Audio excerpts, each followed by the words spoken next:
So hello friends, ఏం జరిగింది, ఏం జరుగుతోంది, ఏం జరగబోతోంది నాకు ఇప్పుడే తెలియాలి. ఫ్రెండ్స్ టైం అయితే 10 అయితే అవుతుంది.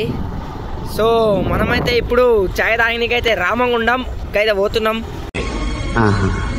మనం మెయిన్ రోడ్ నుంచి అయితే పోతలేం, మన మోడల్ స్కూల్ దిక్కుకెళ్ళి అయితే పోతాను. మన క్యాంపు తోవలకెళ్ళి జితేందర్ సింగ్ ఏమంటాడంటే చలి వెట్టింగ్స్ అంటాడు.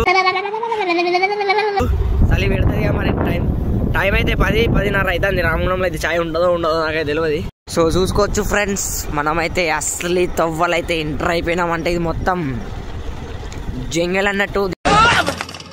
ఊహిస్తేనే భయంకరంగా ఉంది. దీంట్లో ఎవడైతే ఉండడు. ఇది మొత్తం అయితే మన గుట్ట ఇటు దిక్కు కనబడుతుంది. అయితే ఇది మొత్తం అయితే గుట్ట. సో ఇడైతే చూసుకోవచ్చు ఎవడు ఉండడు.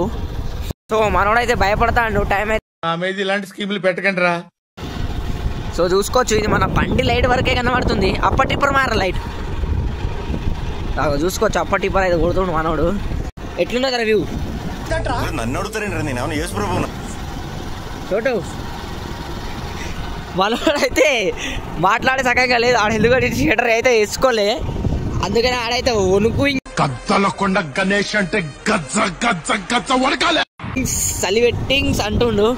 వేరే లెవెల్ అయితే ఉన్నది. రోడ్ అయితే చూసుకోవచ్చు. ఈ రోడ్ మీద అయితే పాములు గీములు మొత్తం అడవి జంతువులన్నీ అప్పుడప్పుడు కనబడుతుంటాయి.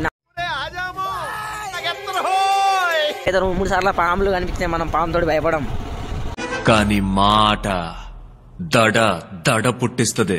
నాకైతే మనోనికి అయితే ఘోరంగా అంటే చలి పెడతాడంట. బోల్రే చలి పెడుతుంది. చలి ఇరిగేసేస్తుంది భయ్యా. స్వెటర్ అంటారా? స్వెటర్లు ఇక్కడ పని చేయట్లేదురా. చలి పెడతాడు ఫ్రెండ్స్ అంటాడు. సో చూసుకోవచ్చు.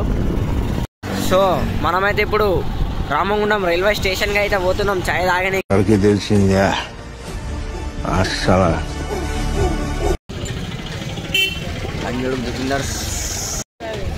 సో చూసుకోవచ్చు, మనమైతే చాయ్ తాగుతున్నాం రైల్వే స్టేషన్ ముంగట. సో రైల్వే స్టేషన్ వ్యూ అయితే చూపెడతాను, చూసుకోండి. చాయ్ అయితే మస్తు వేడిగా ఉన్నది. పానం వచ్చింది. హోటల్ అయితే తెరిచి ఉన్నది కాబట్టి.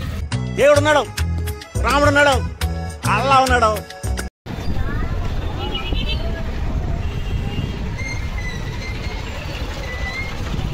చూసిరుగా ఫ్రెండ్స్ మన రైల్వే స్టేషన్.